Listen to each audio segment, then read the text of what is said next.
Okay, video's going. So, what has been your biggest takeaway from working internationally?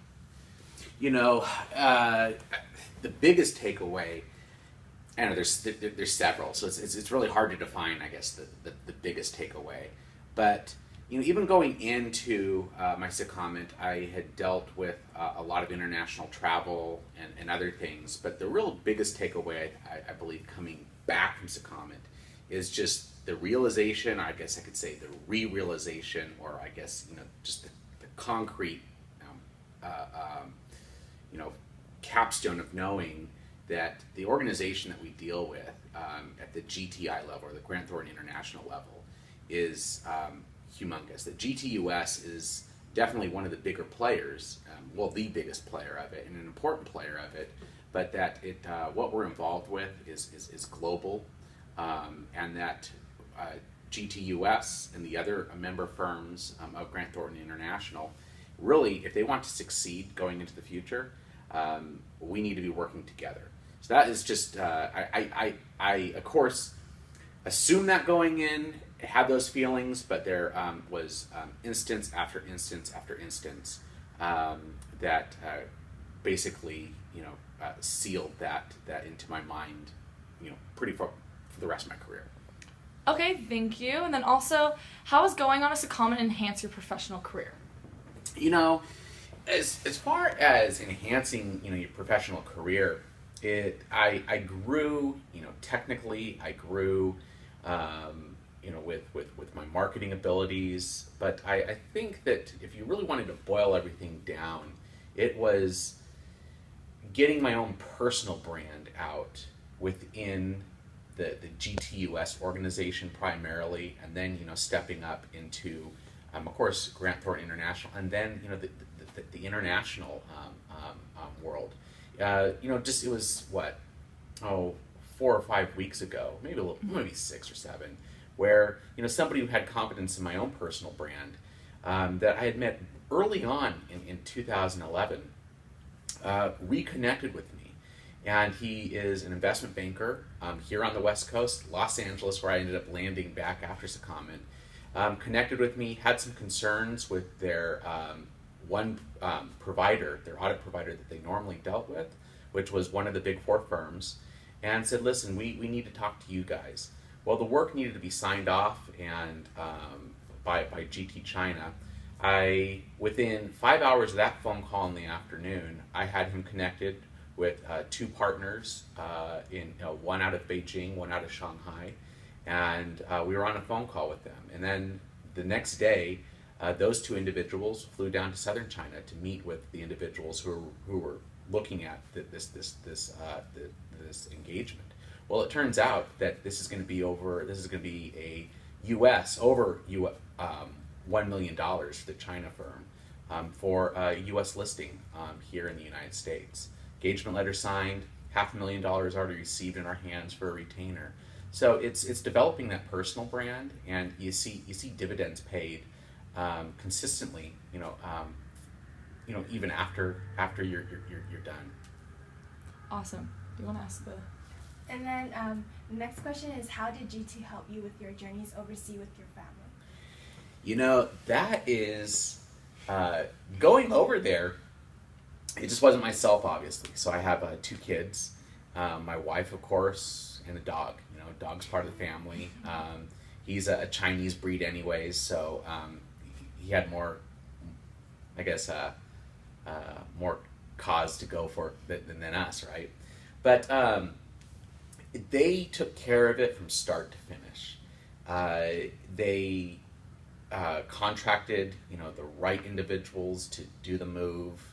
There was subcontractors and other individuals that my wife would deal with, I would deal with, that were coordinating the international move from start to finish. And there were a few issues, with some things with the move, and whoever we contracted just took care of it. It was great.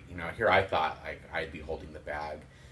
Within just a few emails, things were absolutely taken care of. So it was absolutely seamless. At times you think that you move halfway across the world, it could be very problematic. It was like moving down the street. And then also, the firm was very generous with housing and cost of living allowances to where, to the best of what you can do there in China, living a Western lifestyle, if you want to opt into that. And so, of course, we wanted the comforts from home. Those comforts can get expensive, but that was all taken care of through, generous allowances. That's good to hear. And then the last question is, what was your favorite part of the experience, and what advice would you give to those interested in secondments or future secondees?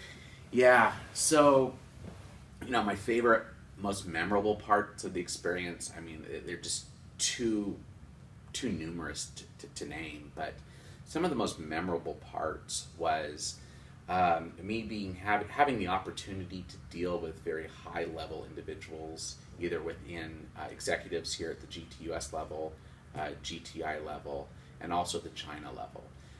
Was one of my more memorable experiences was dealing with a U.S. delegation from the AICPA. We had our president there, and conversing and interacting with pretty much, the political appointees there, who were part of the CSRC, that's the equivalent of our SEC, and their CICPA.